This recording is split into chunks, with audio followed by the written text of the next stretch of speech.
So I'm at mechanics today to do with the check engine light staying on, and the guy did a diagnostic with his little machine and said this car is meant to have a secondary water pump, so it circulates water after the car's turned off. I can't quite remember if he's saying it's normal for it to circulate water if the car's off, or whether it's not normal and the car shouldn't be circulating water when it's turned off. I think it's the latter.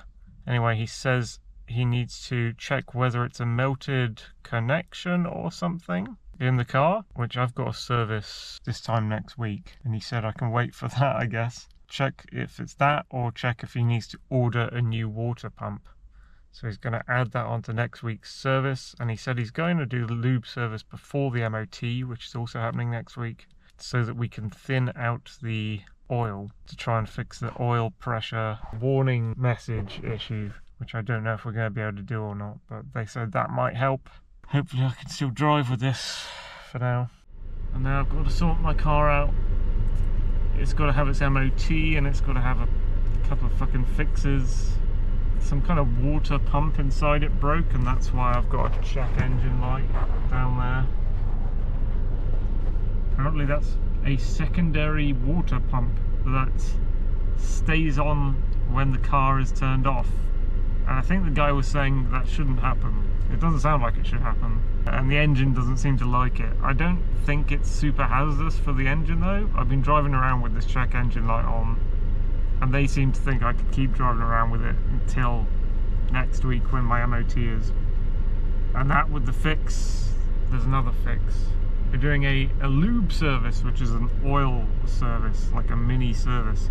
Thinning out the oils, and hopefully those two things, when fixed, they might have to buy me a new water pump or something.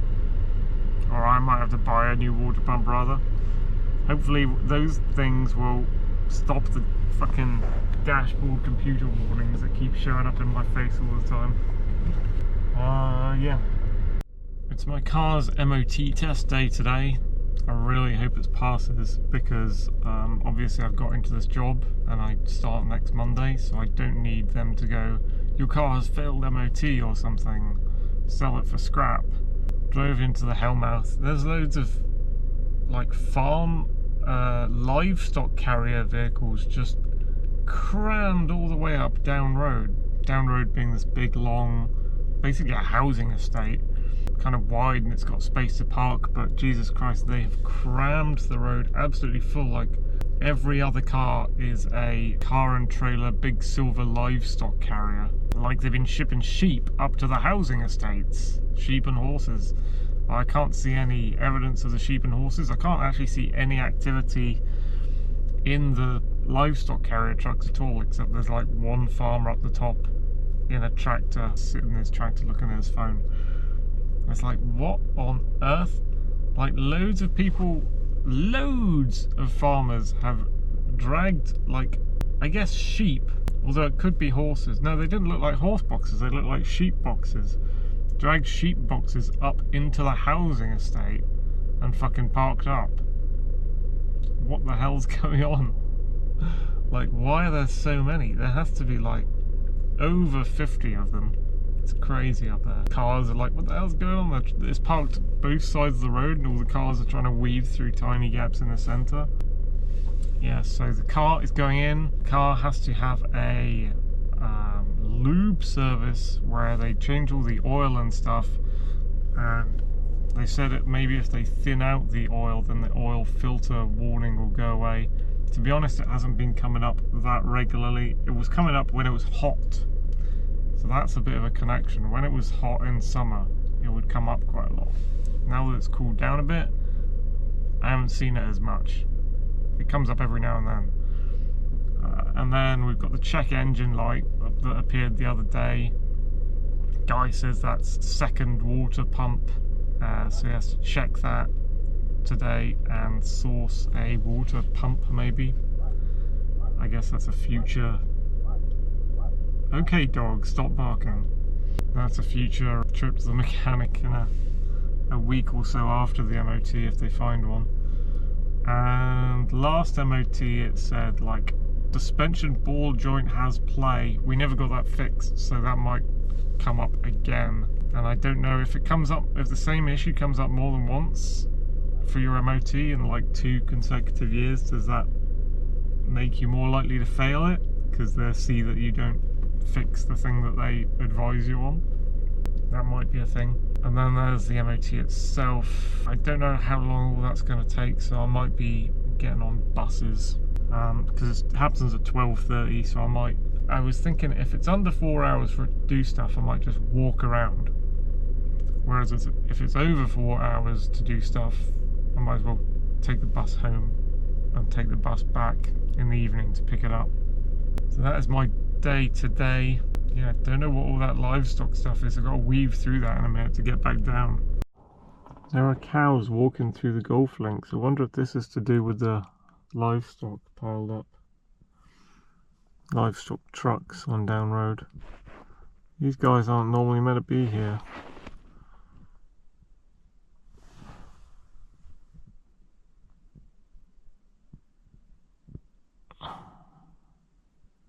There's some baby ones there as well. People better watch out and get attacked by the adults.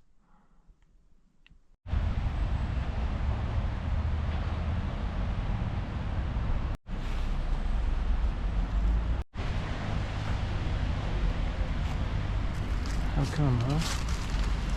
How come you get so close?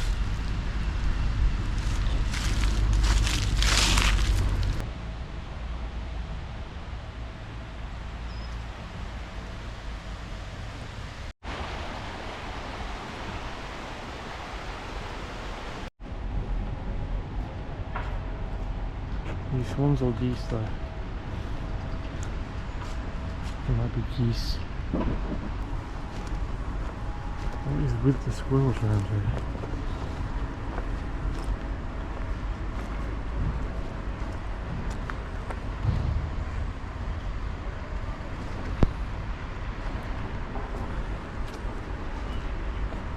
I think the squirrels around here are on drugs or something. They keep coming right up to people.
Walcott Lane. Please. Excellent.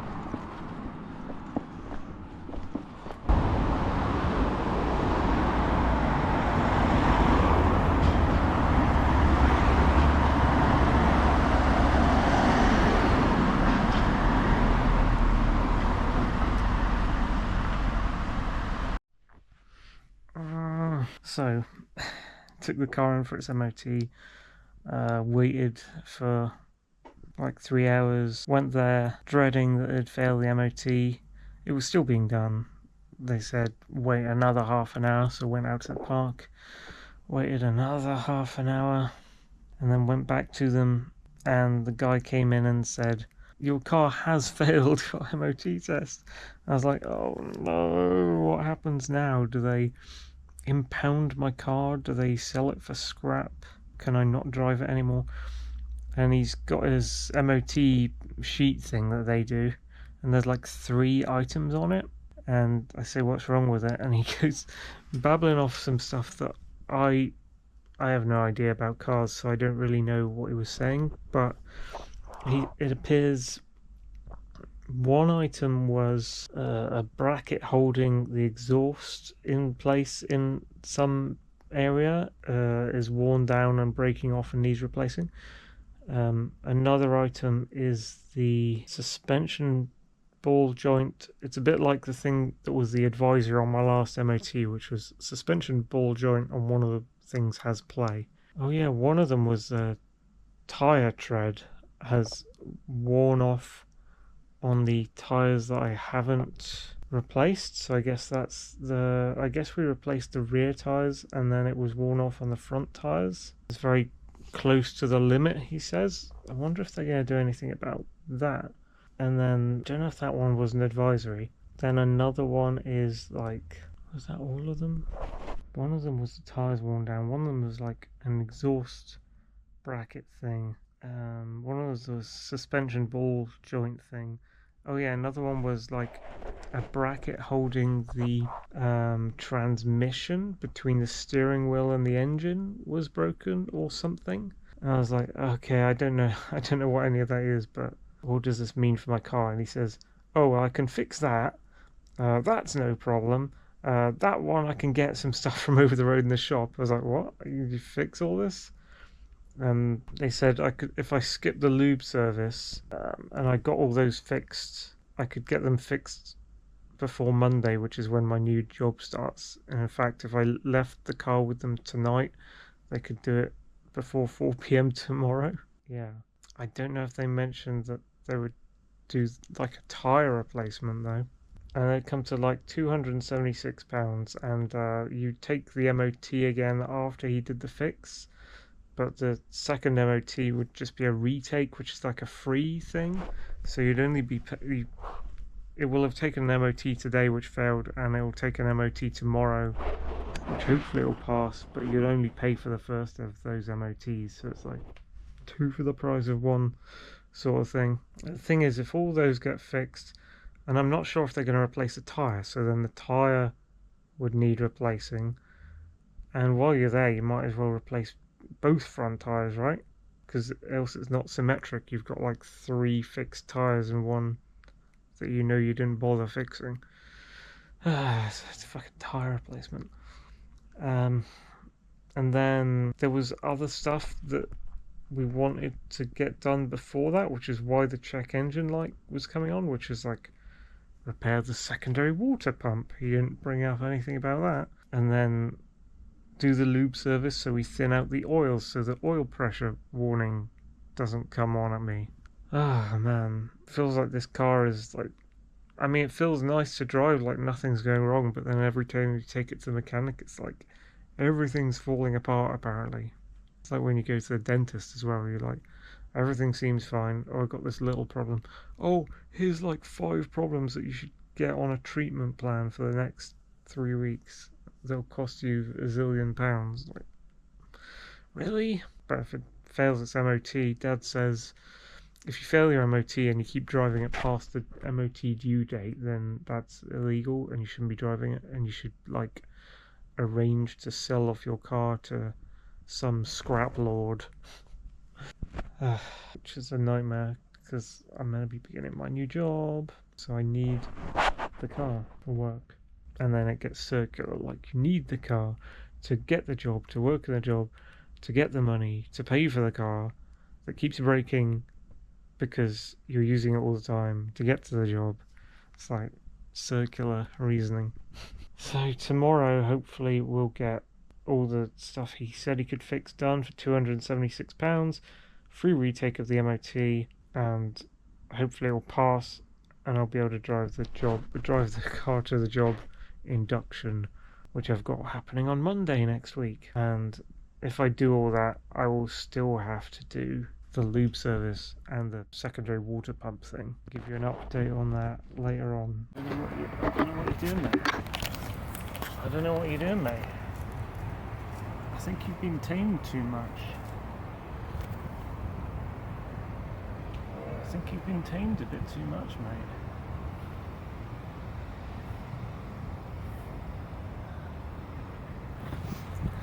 See you later.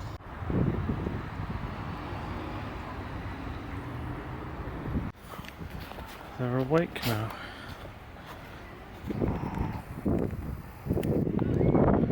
Hey Goose. sharp teeth.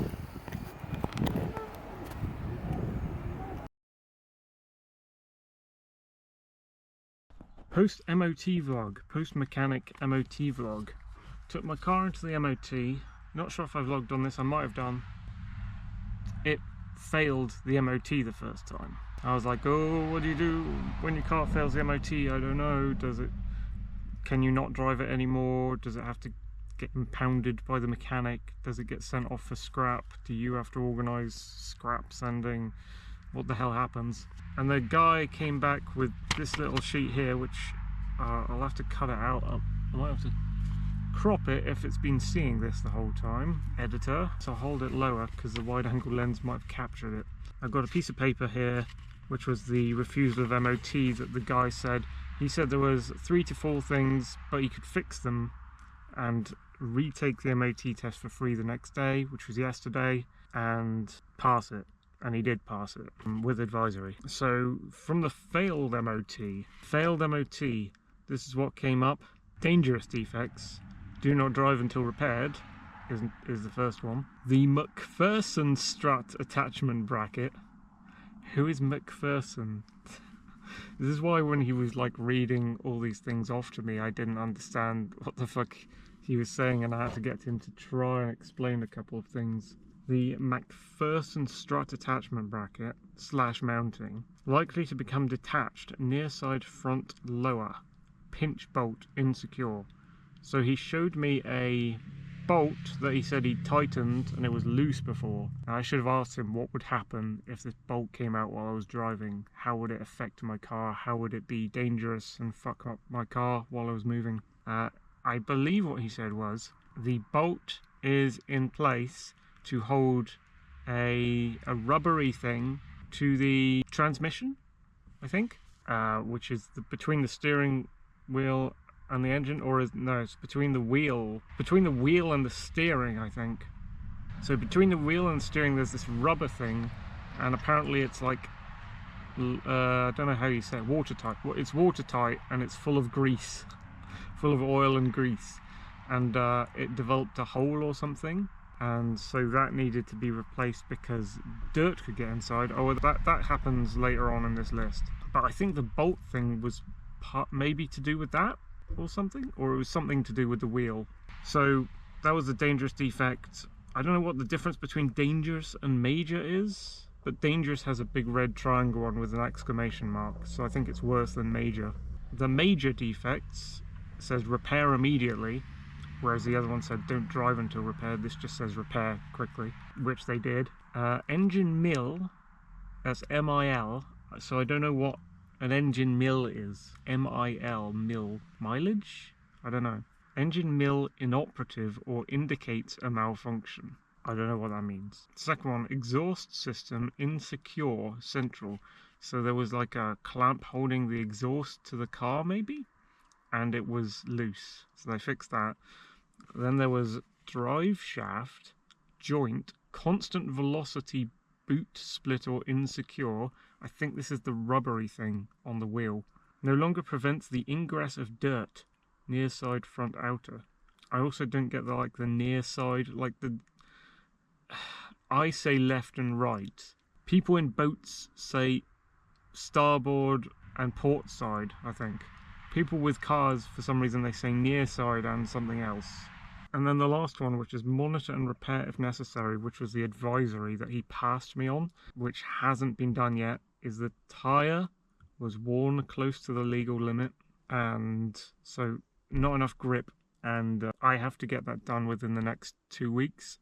Basically I'm replacing both front tyres. Last year we replaced both rear tyres because I didn't realise that the grip is too low. So that's that then. And then he fixed all those things except the tyres, and he passed the MOT second time round. So that's the state of that then, and there's still more to do. That cost me like £279.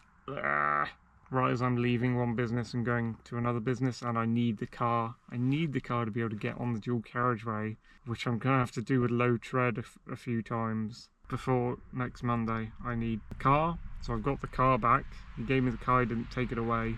It didn't fail and get scrapped, so I guess it could have been a near miss. I guess it fails MOT now, so it might fail the next MOT, and hopefully I'll be in a place where I have a spare £2,000 lying around next year if this fails the MOT and he can't repair it in time. I don't like the sound of that.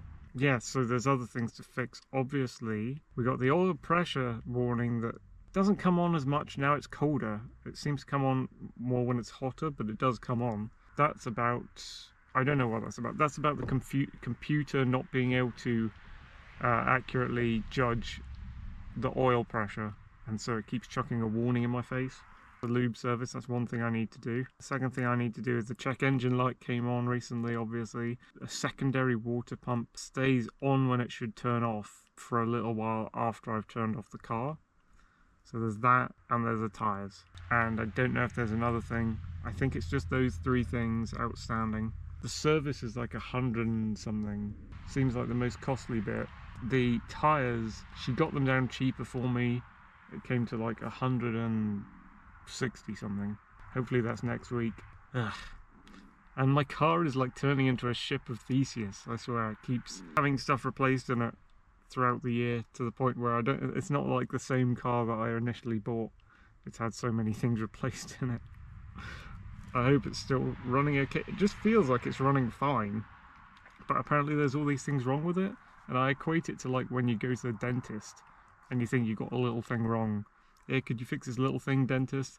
And then they come up with a treatment plan and they x-ray you and go, right, you've actually got 6 things wrong with you. It's like, what the fuck? Are you lying? Is this a business move? All these other things you've outlined feel fine, and I don't see where the problem is. I don't see them in the mirror, I don't feel them. And they're like, nah, you got a thing here and a thing there. You should probably come back to us on those. And they'll cost you £200 each or something. It's like, that's what going to the mechanic has become a bit like. Like, you think everything's fine, you go in to fix a little thing, and they're like, right, you got these other things you got to fix. And each one is a little payment to the business. So you do wonder whether they're being authentic and genuine and there's something wrong, or whether this is part of the business strategy, which it could be. Anyway, that's enough for me talking about this video. I'll probably make a video to myself now that shows what I can see of what's wrong. Try and work it out.